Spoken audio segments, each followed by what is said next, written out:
bienvenue dans la Parenthèse étoilée, le podcast des passionnés du ciel présenté par Alain Juppin. Au programme de ce 21e épisode, et pour clôturer une année riche d'événements, nous passerons ceux attendus l'année prochaine pour 2024. Plutôt qu'une énumération chronologique, je vais regrouper cela par grandes catégories de phénomènes, comme je l'avais fait l'an dernier. Au sommaire de cet épisode, on parlera du Soleil, de la Lune et des planètes, pour enchaîner avec les pluies d'étoiles filantes et les comètes les plus intéressantes, avant de terminer par les manifestations et les rassemblements astronomiques. Toutes les horaires indiqués dans cet épisode sont, sauf mention contraire, exprimés en heure universelle. Enfin, tous les événements ne seront pas nécessairement précisés dans cet épisode, les éphémérides mensuelles viendront au fil de l'année compléter et surtout donner plus de détails sur les phénomènes observables.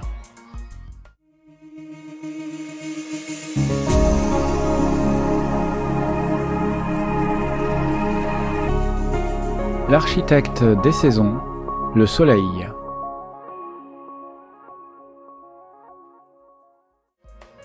Quelques jours après avoir débuté l'année, le 4 janvier, la Terre sera au périhélie, le point de l'orbite terrestre le plus proche de notre étoile le Soleil. On sera alors à 147 100 633 km de ce dernier. A l'inverse, nous atteindrons l'aphélie le 5 juillet. Nous serons alors éloignés de 152 99 962 km. Vous aurez plus de détails sur ce phénomène dans l'épisode de janvier. Concernant les saisons, la Terre atteindra le point vernal, définissant l'équinoxe de printemps, le 20 mars à 3h06. Le solstice d'été aura lieu le 20 juin à 20h51, l'équinoxe d'automne le 22 septembre à 12h43, et enfin nous reviendrons au solstice d'hiver le 21 décembre à 9h20. La saison la plus longue sera l'été, avec 93 jours et 15h52, et la plus courte l'hiver, avec quasiment 89 jours. 88 jours et 23h39. Enfin, à propos du Soleil, ceux qui l'observent ont noté la très forte activité de celui-ci. En 2023, nous avons dépassé l'activité du précédent maximum, survenu en 2011 et 2014. Le maximum de ce 25e cycle est encore largement annoncé pour la mi-2025, avec une moyenne de 115 taches solaires par mois. Cependant, plusieurs signes poussent les experts en la matière à prédire le maximum entre février et octobre 2024, avec une estimation entre 140 à 190 taches solaires par mois en moyenne. En gros, un maximum un petit peu plus tôt, mais surtout plus intense, et qui pourrait également durer plus longtemps, peut-être jusqu'en 2026. Tout ceci restant bien sûr que des prévisions, on devrait par contre encore rester loin de l'intense maximum du 22e cycle solaire du début des années 90.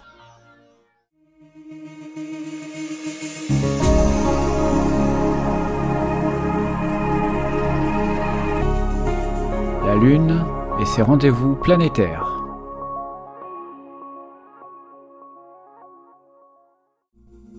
Cette année, il y aura 12 pleines lunes et 13 nouvelles lunes. Une croyance populaire veut que les années à 13 lunes soient des années catastrophiques. Reste à savoir si nous parlons de 13 nouvelles ou pleines lunes. En réalité, il y a des années à 13 nouvelles lunes tous les 2 ou 3 ans, un phénomène tristement banal, et les tremblements de terre, les tsunamis et autres terribles virus n'attendront pas une 13e lune. Cette année, la Lune viendra occulter l'une ou l'autre des planètes de notre système solaire à 27 reprises. Cette année, à l'exception de Jupiter et d'Uranus, toutes les planètes seront occultées par la Lune au moins une fois. Un phénomène régulier dont on a déjà parlé dans plusieurs épisodes en 2023, mais il n'est visible que depuis une petite partie du globe. Vu le nombre d'occultations, je signalerai essentiellement celles visibles depuis la France, donc en incluant les territoires marins des Antilles, de la Guyane, de la Réunion et du Pacifique. Depuis la France métropolitaine, nous aurons le droit à 2 occultations, celle de Saturne et de Neptune. Mercure sera occulté qu'une seule fois par la Lune, le 14 mars, et ce sera visible en Antarctique et en Nouvelle-Zélande et partiellement depuis Papeete. La majestueuse Vénus sera occultée 2 fois par la Lune cette année, une première fois le 7 avril en Amérique centrale et à l'est du continent nord-américain et le 5 septembre en Antarctique. La planète rouge, Mars, sera occultée une seule fois par la Lune, le 5 mai 2024. Ce sera visible depuis la Réunion, l'océan Indien et une large partie du sud-est asiatique. La planète Saturne sera occultée une dizaine de fois en 2024. Ce sera le cas à Papeete le 27 juin, à La Réunion le 24 juillet et en métropole le 21 août et enfin aux Antilles pour le 10 novembre. Et enfin, Neptune sera occulté par la Lune à 13 reprises cette année, majoritairement depuis la calotte antarctique, mais ce sera également le cas à La Réunion le 7 avril et le 1er juin, mais aussi le 4 mai à Papeete et le 28 juin depuis la métropole.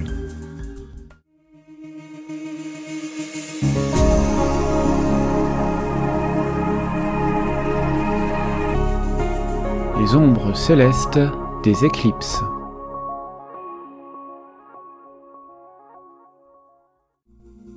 Les éclipses sont l'un des phénomènes astronomiques les plus connus et spectaculaires. Il y en aura 4 cette année, dont certaines visibles depuis la France métropolitaine. Il y aura 2 éclipses de soleil, la première le 8 avril qui sera une éclipse totale, visible depuis le Mexique, les États-Unis et le Canada. La seconde, le 2 octobre, sera annulaire et visible depuis le Pacifique et l'extrémité sud du continent américain. Pour les éclipses de lune, la première, le 25 avril, le sera par la pénombre et visible depuis le Pacifique et les Amériques. Mais vu que la lune ne fera que frôler la pénombre terrestre, ce ne sera pas un spectacle si intéressant que cela et visuellement quasi invisible. Pour la pleine lune du 18 septembre, ce sera une éclipse partielle de lune, centrée sur l'océan Atlantique. Elle sera visible de l'est du continent nord-américain à l'Europe de l'Ouest ainsi qu'en Amérique centrale et du Sud. Mais seulement 8,5% de la Lune entrera dans l'ombre de notre Terre.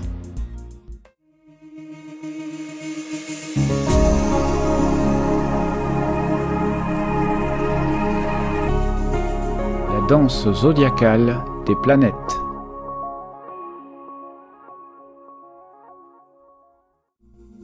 Dans leur ronde autour de notre étoile, les planètes seront masquées par notre Soleil plus ou moins longtemps avant de revenir dans le ciel de quelques semaines pour certaines à de longs mois pour d'autres.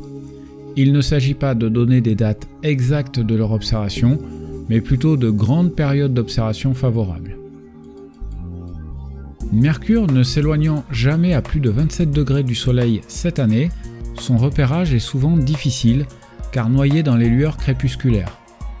Les jumelles facilitent la tâche et il faudra attendre la période d'élongation maximale pour tenter sa chance. Sa meilleure période de visibilité en Europe sera fin mars et début septembre. Pour information, il faut environ 75 jours pour passer d'une élongation maximale à l'autre. Elle sera rétrograde à 3 reprises, du 1er au 25 avril, du 5 au 28 août et enfin du 26 novembre au 15 décembre. Pour Vénus, elle est visible en ce début d'année dans le ciel du matin. Elle poursuit sa lente et longue course vers la position apparente du Soleil qu'elle atteindra le 4 juin. Mais d'ici là, les conditions de son observation vont très rapidement se dégrader avec la diminution de son élongation, auquel s'ajoute son passage au sud de l'écliptique. Celle-ci allant d'ailleurs s'incliner sur l'horizon. Il faudra attendre la fin de l'année et l'automne pour de nouveau la voir briller superbement dans le ciel du soir. En 2024, il n'y aura pas de rétrogradation pour la planète Vénus. Pour Mars, la planète rouge, elle sera de nouveau assez facilement repérable dans le ciel du matin à partir du mois de mai. Mais il faudra attendre là encore l'automne et l'approche de son opposition pour l'observer dans de bonnes conditions dans nos instruments d'amateurs. Cette année, comme en 2023, il n'y aura pas d'opposition de Mars et elle débute sa rétrogradation le 6 décembre jusqu'au 24 février 2025. La géante gazeuse Jupiter restera observable dans de bonnes conditions jusqu'à la fin de l'hiver, voire le début du printemps. Il faudra alors attendre la fin de l'été pour de nouveau l'observer dans des conditions acceptables, et elle sera à l'opposition le 7 décembre. Une large période de plusieurs mois autour de cette date sera idéale pour son observation dans des conditions un peu meilleures qu'en 2023. Enfin, Jupiter sera rétrograde à partir du 9 octobre et jusqu'au 4 février 2025. Alors que la belle période d'observation de Saturne se termine, il faudra attendre le début de l'été pour de nouveau observer la majesté de ses anneaux dans des conditions correctes. Elle sera à l'opposition le 21 septembre. En Europe, elle restera basse sur l'horizon, rendant ses conditions d'observation variables en fonction de la qualité de votre ciel. Cependant, ce sera un petit peu mieux qu'en 2023, à mesure qu'elle glisse lentement vers les plus hautes constellations du zodiaque. Elle sera toute l'année dans la constellation du Verseau et sera rétrograde du 29 juin au 15 novembre. Pour la beauté bleu turquoise d'Uranus, elle restera observable jusqu'au printemps et il faudra attendre la fin de l'été pour son retour dans le ciel et son passage à l'opposition le 21 novembre. Sa période d'observation se confondra donc plus ou moins avec celle de Jupiter. Elle sera rétrograde du 1er septembre au 30 janvier 2025. Pour Neptune, alors qu'elle sera encore observable durant quelques semaines mais basse sur l'horizon, en début de cette année 2024, il faudra attendre cet été pour son retour et son passage à l'opposition le 21 septembre. Toute la fin de l'été et l'automne sera la meilleure période pour son observation. Bien que distinguable dans des jumelles, cela reste un défi et il faut disposer d'un télescope de bon diamètre et de grande focale pour l'apprécier pleinement. Elle sera rétrograde du 2 juillet au 7 décembre. Enfin, bien que déclassée de son statut de planète en 2006, parlons un tout petit peu de Pluton.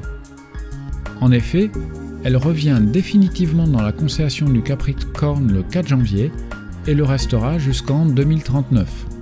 Rappelons qu'il lui faut quand même 252 ans pour faire une orbite complète autour du Soleil. Malheureusement, avec sa magnitude moyenne de 14, elle est quasiment inobservable dans la plupart des instruments d'amateurs, du moins en visuel.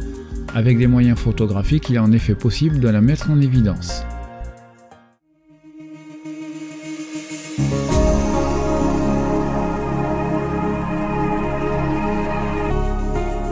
Faites un vœu pour les étoiles filantes.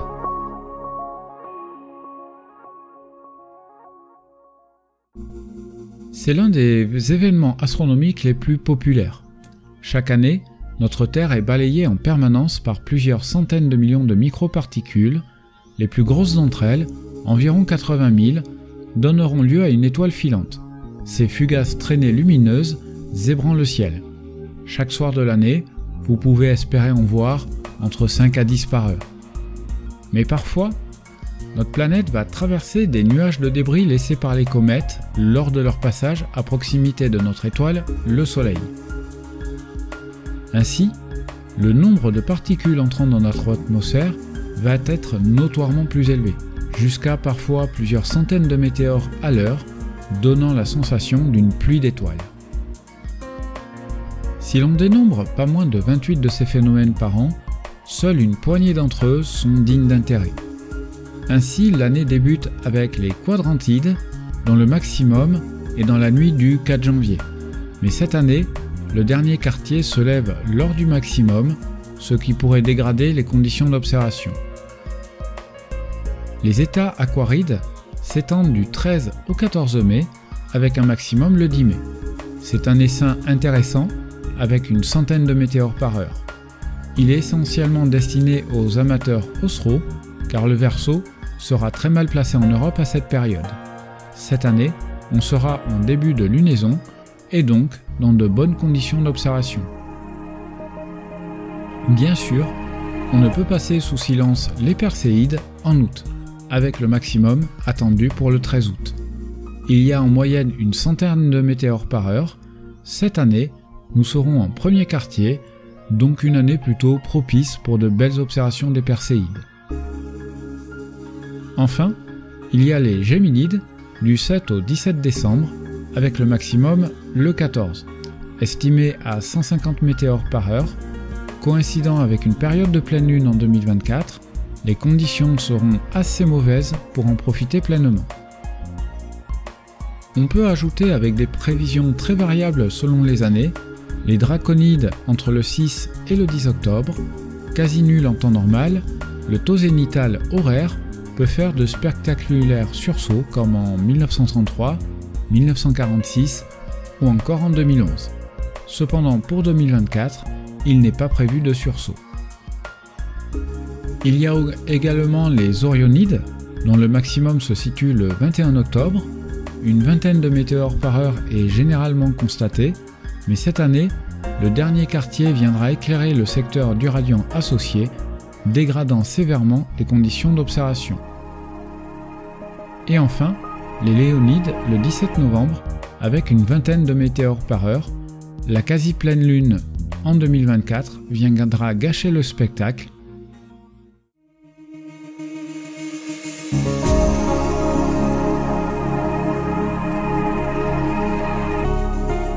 Les belles chevelues, les comètes.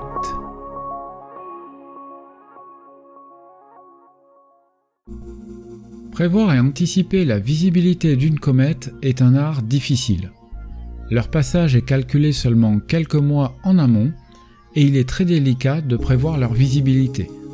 Par ailleurs, de nombreuses comètes prometteuses, y compris à l'œil nu, se sont révélées des flops, pour le coup spectaculaires ceux-ci. Malgré cela, elles sont parmi les événements astronomiques les plus prisés non seulement des astronomes, mais aussi d'un bien plus large public. Comme en 2023, nous allons débuter l'année avec une comète prometteuse répondant au nom de 144P Kushida. C'est une comète de courte période, d'environ 7 ans et demi, découverte le 8 janvier 1994 par Yoshio Kushida depuis l'observatoire de Yatsugatake au Japon. Elle sera à son périhélie le 25 janvier et devrait atteindre la magnitude 9 alors que la Lune sera pleine. Mais elle devrait être observable durant les 2 premiers mois de l'année, dans de petits télescopes, voire des jumelles si votre ciel est suffisamment noir. Pour la Saint-Valentin, c'est la comète C 2021 S3 Pan-STARRS qui s'invite alors qu'elle sera au plus proche du Soleil, atteignant là aussi la magnitude 9. Sa magnitude maximale sera le 14 mars, date de son passage au plus proche de la Terre. Comme la précédente, on pourra l'observer avec de petits télescopes du début de l'année jusqu'à la mi-avril, en fonction de la qualité de votre ciel, de votre instrument et surtout de sa luminosité réelle. Au printemps, c'est la comète du diable, cataloguée 12P Ponsbrook, qui devrait faire parler d'elle. Celle-ci a été renommée la comète Star Wars après avoir gagné 5 magnitudes lors de la nuit du 20 juillet 2023. La comète a ainsi développé une queue remarquable en forme de corne, s'apparentant avec celle du mythique Faucon Millennium de la série Star Wars. Elle sera au plus proche du Soleil le 21 avril, coïncidant avec sa visibilité maximale depuis la Terre. Sa magnitude est estimée à 4,5. Son observation à l'œil nu sera probablement délicate, mais par contre bien visible dans des jumelles. Les observateurs américains de l'éclipse solaire du 8 avril pourraient la distinguer à l'œil nu pendant la phase de totalité, surtout si un nouveau sursaut se produit d'ici là. Un autre scénario, catastrophique celui-là, et pour autant loin d'être improbable, serait que le dégazage s'arrête, lui faisant alors perdre plusieurs magnitudes.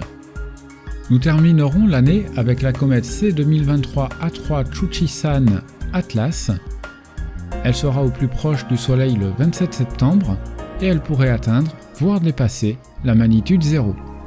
Il faudra alors attendre le 10 octobre pour l'observer de nouveau alors qu'elle grimpera rapidement vers les constellations du Serpent, de l'Ophiuchus et de l'Aigle, à mesure aussi que son éclat diminuera. Bien sûr, cela n'est pas une liste exhaustive, loin s'en faut, et certaines comètes peuvent faire des sauts de magnitude inattendus, sans oublier les nouvelles découvertes. En 2023, c'est pas moins de 43 nouvelles comètes de découverte.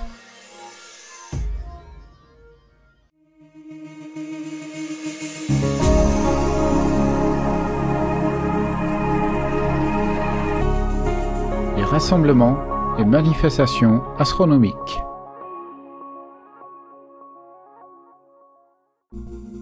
Comme l'an dernier, nous allons terminer avec les diverses manifestations et rassemblements astronomiques. En description de cet épisode, vous trouverez les différents liens pour avoir plus d'informations, notamment car à l'heure de l'enregistrement de ce podcast, toutes les dates ne sont pas encore connues.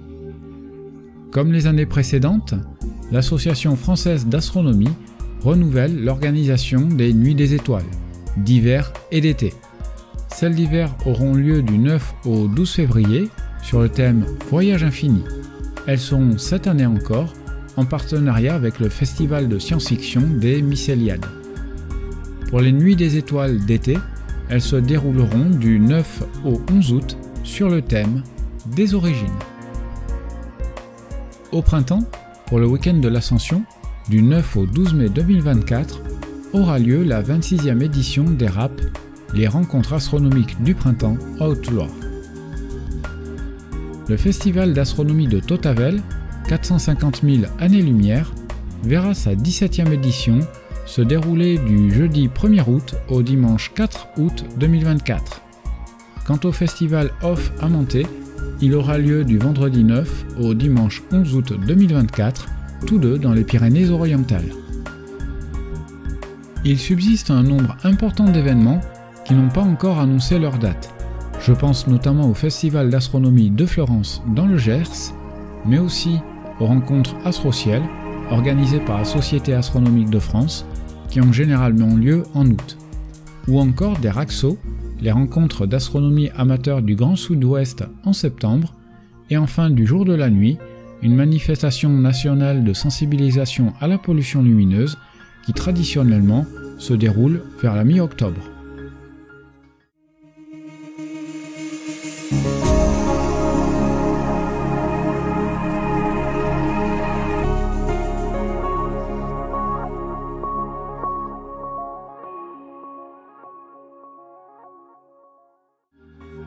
Pour conclure cet épisode, comme toujours, n'hésitez pas à me faire vos remarques et commentaires, indispensables pour améliorer ce podcast. J'essaie de prendre en compte vos demandes dans la mesure du possible. Comme toujours, vous pouvez l'écouter sur Spotify, Deezer, Google et Apple Podcasts, mais aussi sur YouTube. En vous rendant sur le site internet www.la-parenthèse-étoilée sans aucun accent, vous trouverez l'article complet avec notamment les différents liens, mais aussi les sources. Quelle que soit la plateforme, pour ne pas rater le prochain épisode, n'oubliez pas de vous abonner sur la plateforme en question, ou mieux, à la lettre d'information mise en place cet été. Je vous donne rendez-vous la semaine prochaine pour l'épisode des premières éphémérides mensuelles de la nouvelle année.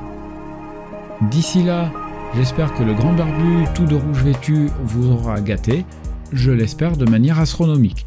J'ai envie d'ajouter dans tous les sens du terme. Merci à toutes et à tous pour votre écoute, passez de belles fêtes de fin d'année et n'oubliez pas de lever les yeux au ciel.